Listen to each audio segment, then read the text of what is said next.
et ton CAF? Il est où?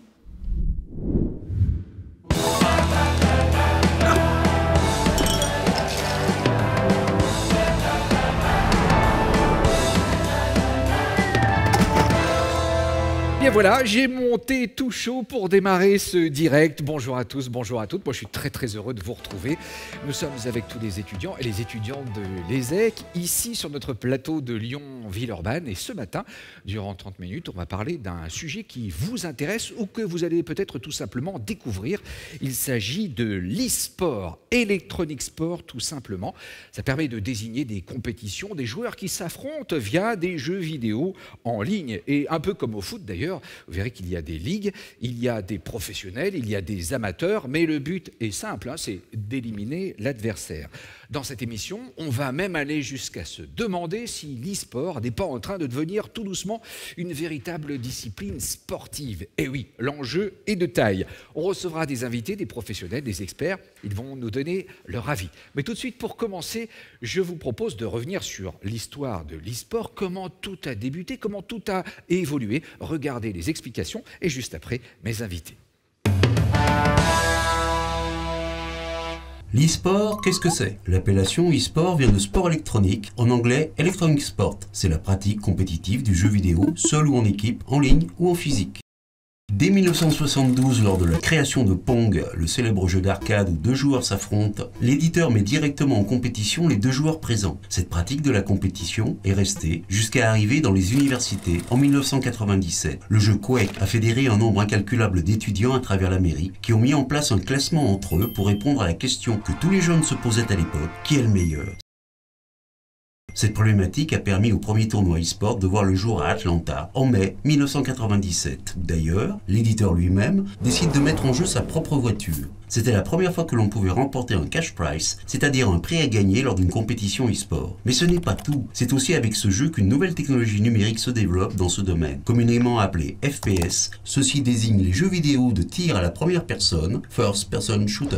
Si Quake n'arrive pas jusqu'au territoire français, il faut attendre 2001 pour voir émerger le concept de joueur e-sport. Bertrand Elki Gropelier est la première superstar du milieu du jeu vidéo professionnel à passer à la télé sur M6. Et pour cause, il est le premier français à finir deuxième d'un des plus gros tournois mondiaux de StarCraft, un jeu de stratégie ultra compétitif. C'est à la sortie du jeu vidéo Call of Duty Modern Warfare numéro 2 que la communauté des joueurs met en place des ligues semblables au sport traditionnel. Sur la scène française, c'est en 2011 que le jeu Call of Duty Black Ops voit naître une première figure emblématique de l'e-sport Gotoga, The French Monster, qui par la suite deviendra célèbre à l'international. C'est plus précisément à partir de juin 2011 que l'e-sport va connaître son premier championnat mondial, organisé directement par l'éditeur de jeux vidéo League of Legends, avec un cash prize de 100 000 $. Suite à la forte influence de ce championnat, les éditeurs voient une opportunité économique et vont commencer à vouloir sponsoriser certains tournois de leur propre jeu. En 2018 en France, c'est Riot Games, éditeur du jeu vidéo League of Legends, qui organise le premier championnat français et préside à la naissance de la LFL, la Ligue française de League of Legends, l'équivalent de la Ligue 1 dans le foot, avec des matchs réguliers, des saisons et des diffusions en direct. C'est ainsi que l'e-sport commence donc à prendre une place dans le monde de la compétition en France. Voilà donc pour cette aventure, cette histoire de l'e-sport. Tout de suite, on va voir comment il est structuré aujourd'hui avec mes deux premiers invités. On accueille Draco et Stéphane Eutine. Bienvenue à tous les deux. Bonjour Draco, bonjour. Bienvenue, prenez place. Merci. Bonjour Stéphane. Bonjour. Draco, bonjour, quelques mots de présentation. Vous êtes responsable éditorial chez OTP, One Trick Production, c'est pas une blague, hein. Diffuseur officiel des tournois de League of Legends en France. Et vous êtes également commentateur, caster, c'est ainsi qu'on dit, pour League of Legends. Et Stéphane, vous êtes l'ancien directeur de la LDLC OL eSport et actuel directeur de Gambit Agency. Alors, dans la vidéo qu'on vient de voir, il est évoqué des personnages, les temps forts de la jeunesse, de l'aventure de l'e-sport. On parle notamment de Gotaga et d'Elki, deux grands emblèmes de l'e-sport en France. Moi, je voudrais savoir si vous ont donné l'envie, tout simplement, de vous lancer dans ce milieu professionnel. Ce sont eux à l'origine. Comment vous avez démarré? Dites-nous tout. Stéphane. Moi, j'ai démarré plutôt 15 ans avant, donc Ouais. forcément, je suis un peu plus vieux qu'eux. Vous étiez un pionnier. On va dire que je suis un peu un dinosaure même maintenant. D'accord, ça se voit C'est triste pas. à dire. Je pense que c'est le milieu aussi qui fait ça. On reste jeune grâce à ce milieu.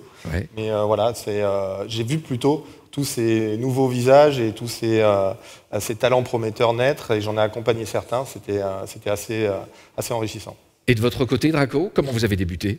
Moi, j'ai débuté il y a environ 10 ans en tant que fan simple, Ouais. vraiment en découvrant en fait les compétitions, notamment en découvrant les Worlds de League of Legends, donc le jeu sur lequel aujourd'hui je travaille, qui était à D'accord. Paris à l'époque.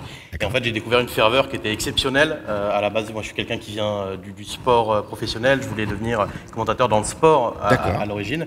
Et j'ai découvert ça. J'étais déjà fan de jeux vidéo. J'ai vu qu'il y avait des compétitions professionnelles avec une telle ferveur, beaucoup de similitudes en fait à ce que je connaissais dans le sport professionnel, dans le jeu vidéo. Et j'ai été séduit tout de suite. Alors, on parle beaucoup des joueurs, mais qu'en est-il des joueuses? Draco. Les joueuses, c'est malheureusement encore un débat qui fait rage aujourd'hui dans la communauté parce qu'on est encore en minorité de joueuses, comme le montre justement le graphique Oui, seulement derrière. 7% de femmes, donc parmi les professionnels. Hein, C'est ça. Et heureusement, c'est un chiffre qui se veut à augmenter ces derniers temps, notamment parce qu'il y a beaucoup de dynamiques qui vont vers l'émancipation des joueuses professionnelles. On parle de circuits, notamment réservés aux femmes. On parle d'initiatives qui permettent de mettre en avant ces joueuses. Le truc, c'est qu'à la base, le jeu vidéo, ça reste un loisir qui est assez masculin, qui aujourd'hui, justement, s'étend de plus en plus vers une parité au niveau des sexes.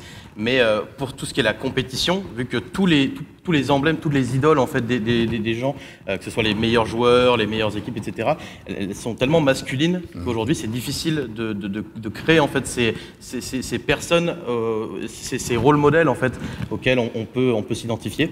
Et c'est ce qu'il faut aller chercher pour les femmes. C'est ce qu'on essaie de créer actuellement et ça va de plus en plus dans la bonne direction. Bon, c'est important, il y a déjà des noms qui émergent, hein, on les voit sur les réseaux sociaux.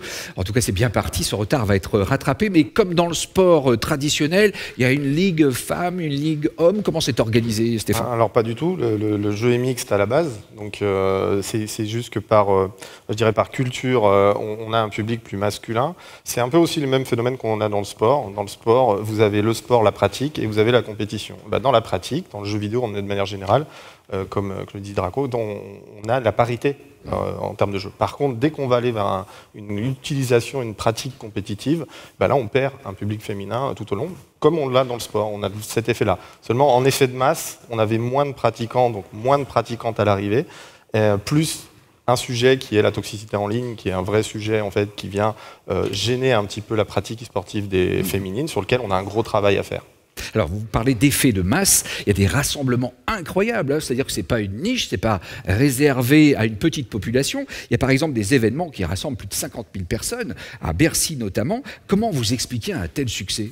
Alors on parle d'événements ponctuels, on est sur des événements quand même qui ne sont pas fréquents, ce sont soit portés par des gros influenceurs, soit portés par des échéances internationales qui atterrissent en France. Ça fausse un peu le paysage, mais malgré tout, on est devant un spectacle en fait, sur lequel on a un public énorme qui se développe, qui vieillit, mais qui en même temps rajeunit. Donc c'est le pouvoir, je pense, de cette pratique. Qui fait qu'on s'étoffe chaque année, donc il y a de plus en plus de monde, il y a besoin de lieux de pratique, il y a besoin de lieux de spectacle, et on sait que la France veut se positionner, les territoires veulent se positionner particulièrement. Draco, ce succès, ça doit confirmer votre choix, vous qui étiez porté par la ferveur, hein, comme dans les sports traditionnels. Ouais, clairement, en tout cas, ça m'a pas mal réconforté de voir que le milieu pouvait évoluer de manière aussi rapide. Il y a eu une énorme explosion, notamment à la suite de la pandémie de Covid-19, puisqu'évidemment, les personnes étaient cloîtrées chez elles, et l'e-sport, même si généralement en professionnel il se fait, en présentiel il se fait dans des salles, etc., il peut continuer à évoluer sur Internet, en online, et ça a été le cas pendant le Covid. Il y a eu une certaine explosion de la scène qu'on ressent encore aujourd'hui, même si on arrive un petit peu sur la fin de cette explosion et même sur une potentielle récession du secteur. Mais on sent que le secteur se consolide, on sent que ça devient de plus en plus solide, notamment sur les jeux principaux, parce qu'on parle de l'e-sport, mais en fait l'e-sport se décline en plusieurs jeux, comme le sport se décline en plusieurs disciplines, et forcément certaines sont plus puissantes, plus influentes que d'autres, et certaines des plus influentes deviennent des vrais...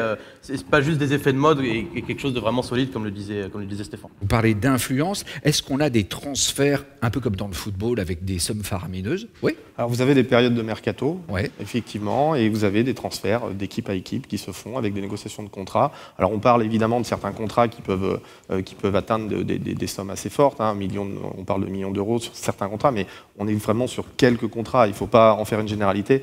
On est quand même très loin de ce qui se passe dans le football, mais on a des négociations qui peuvent avoir lieu entre n'importe quel niveau d'équipe, en fait. Ça arrive pendant ces périodes de mercato. Est-ce que l'e-sport a son Kylian Mbappé, par exemple? Ça dépend de la définition qu'on donne à Kylian Mbappé, d'une certaine manière. Si on veut parler peut-être du meilleur joueur du monde, qui ne se connaît pas encore malheureusement notre cher Kylian national, mais on a clairement sur League of Legends, qui est peut-être le jeu le plus important, on a un certain Faker, un joueur coréen, sud-coréen, qui est de loin le meilleur joueur de la discipline, même le meilleur joueur tout court en termes d'e-sport, tant il a pu dominer au fil des temps. Il est 5 fois champion du monde, c'est quelqu'un qui joue à niveau professionnel depuis plus de 10 ans et à niveau top mondial, littéralement.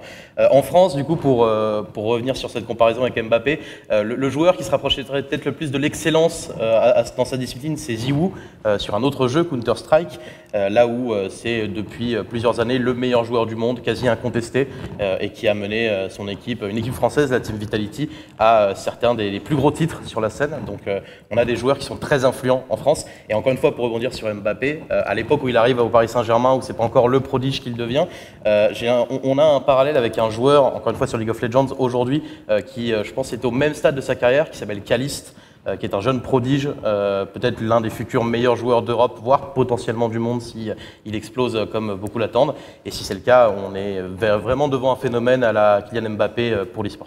Est-ce qu'on peut parler de sportifs, d'athlètes, comme dans le sport traditionnel aujourd'hui? Qu'est-ce qu'un athlète e-sportif, si ça existe, Stéphane? Alors ce sont des athlètes, puisqu'ils vont avoir des contraintes, ils vont s'entraîner avec un rythme, ils ne sont pas là pour jouer. En fait, il y a une partie passion, évidemment, mais on dépasse la passion, puisqu'il y a un travail qui doit être fait, on doit mécaniser, on doit apprendre, on doit désapprendre, puisqu'on a en plus, nous, le terrain de jeu change, le ballon peut devenir carré du jour au lendemain parce que l'éditeur le veut.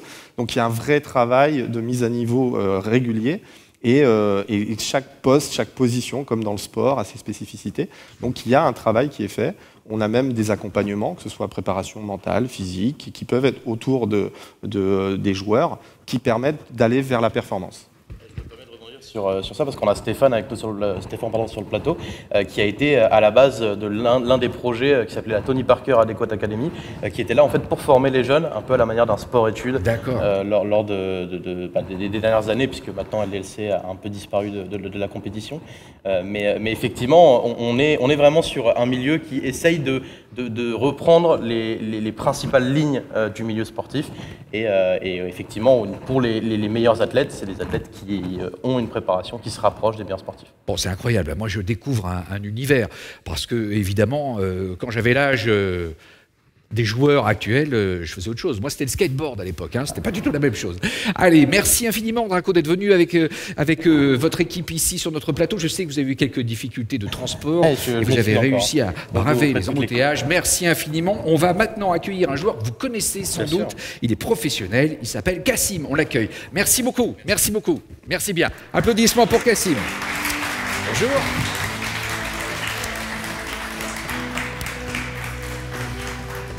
Bienvenue Kassim, alors vous êtes joueur professionnel, comment vous abordez une compétition d'e-sport dans cet état d'esprit, dans ce cadre qu'on vient de définir aujourd'hui? Alors tout d'abord merci de m'accueillir et pour répondre à la question, aborder une compétition c'est quand même un processus différent pour chaque joueur, pour chaque équipe et pour chaque format de tournoi parce qu'on a des tournois qui sont des ligues, des championnats avec 1 ou 2 matchs hebdomadaires. Moi je suis plutôt sur l'autre format qui sont plutôt des tournois mensuels. Du coup, c'est surtout une préparation en amont. Pendant plusieurs semaines, on s'entraîne et arrive l'échéance et tout se fait sur le tas directement. Mais vous avez un entraînement physique? Alors physique, clavier-souris. Mais oui, on en a. C'est 1 à 2 fois par semaine dans mon cas. En tout cas, avec l'équipe, on se retrouve tous les soirs. Enfin, du coup, ces 2 soirs-là et on s'entraîne sur le jeu. Et préparation mentale aussi, j'imagine, très importante. On peut avoir ça à très haut niveau. Il faut savoir qu'on ne demande pas exactement ce qu'on demande à un sportif de haut niveau. Ce ne sont pas les mêmes disciplines. Par contre, il y a des parallèles. Et effectivement, l'intérêt, c'est d'avoir un joueur en bonne santé au moment de la compétition et au meilleur de son niveau. Donc on fait en sorte d'avoir un encadrement et une préparation complète autour du joueur. Plus on monte de niveau et plus la préparation sera complète. Racontez-nous en quelques mots, quelques phrases, votre parcours. Donc, vous avez débuté bien sûr comme amateur, puis ensuite professionnel. Comment ça s'est passé? Quelles sont les grandes étapes de cette évolution? Alors tout d'abord, avant l'e-sport, j'étais fan de jeux vidéo de manière générale. Depuis tout petit, j'ai toujours joué, j'ai eu plusieurs consoles, etc. Puis en 2015, mon frère a eu son premier PC et du coup, il a commencé League of Legends. Et j'ai commencé un peu plus tard, avril-mai 2015, donc ça fait littéralement 10 ans que je joue au jeu. D'accord. Et voilà, simplement, j'ai gravi les échelons sur le jeu. Au début, je ne pensais pas du tout avoir un certain niveau. Et au fil des ans, j'ai eu ce niveau-là et j'ai fait mes premiers pas en compétition, tout simplement. Et comment vous êtes devenu professionnel? Un agent est venu vous voir? On vous a repéré? Comment ça se passe? Alors, on m'a repéré en quelque sorte, Ouais. parce que sur le jeu, on a un classement individuel. D'accord. Et du coup, justement, j'étais assez haut pour me faire remarquer. Et c'est de là que des équipes sont venues me contacter pour me faire passer des try-outs.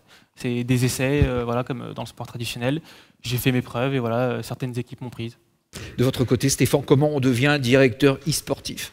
Voilà, le parcours il est atypique, hein. Quels que soient les directeurs qu'on a eus, on a tous des parcours atypiques. C'est un secteur qui n'a pas de formation spécifique. Et on crée nos postes, on crée nos projets.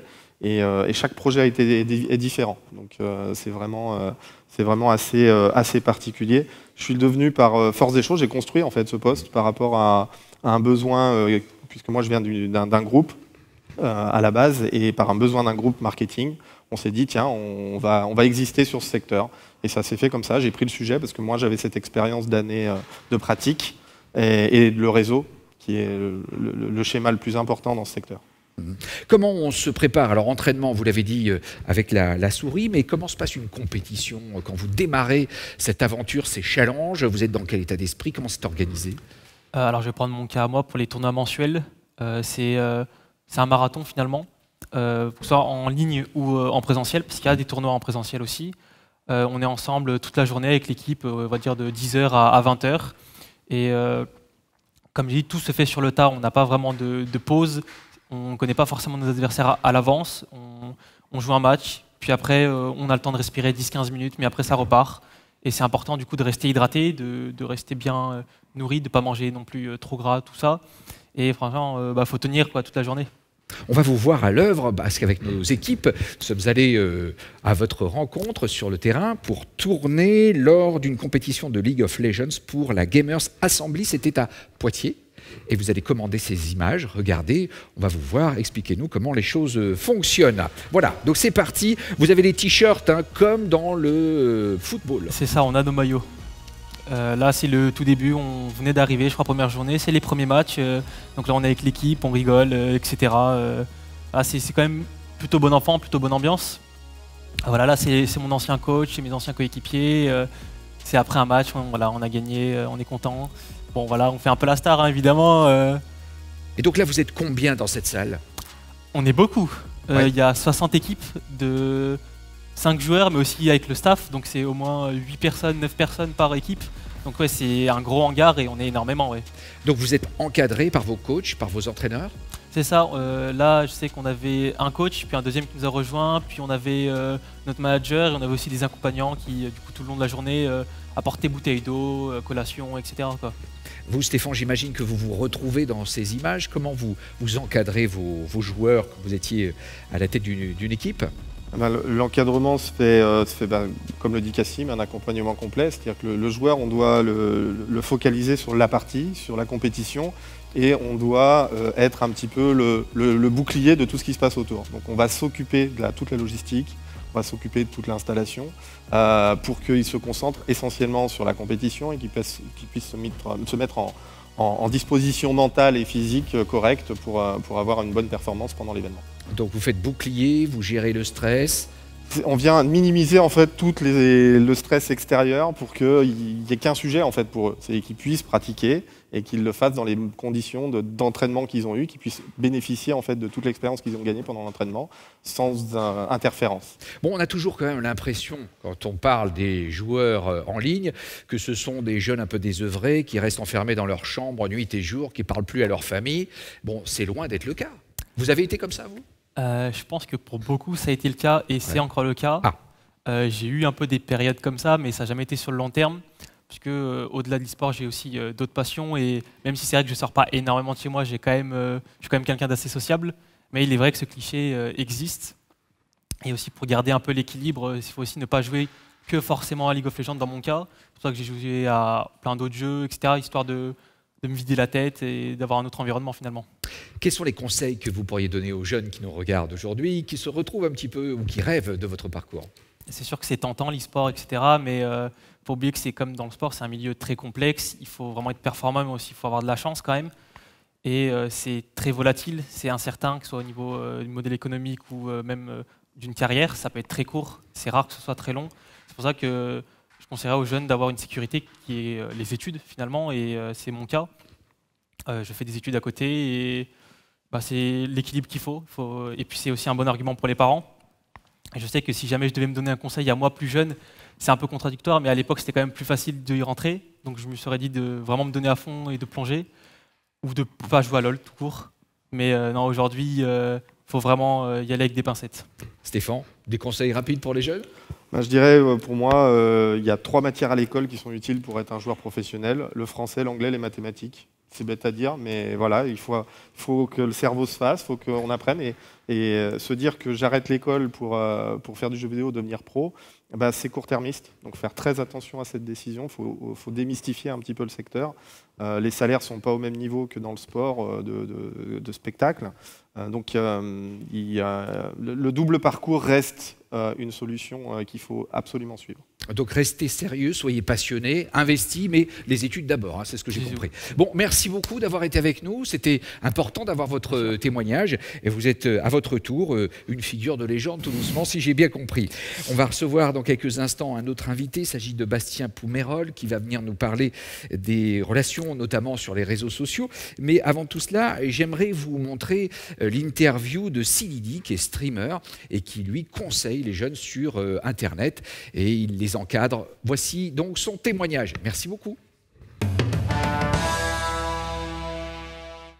Il y a quelque chose de sympathique sur le jeu League of Legends, c'est que l'éditeur a créé une compétition pour les étudiants.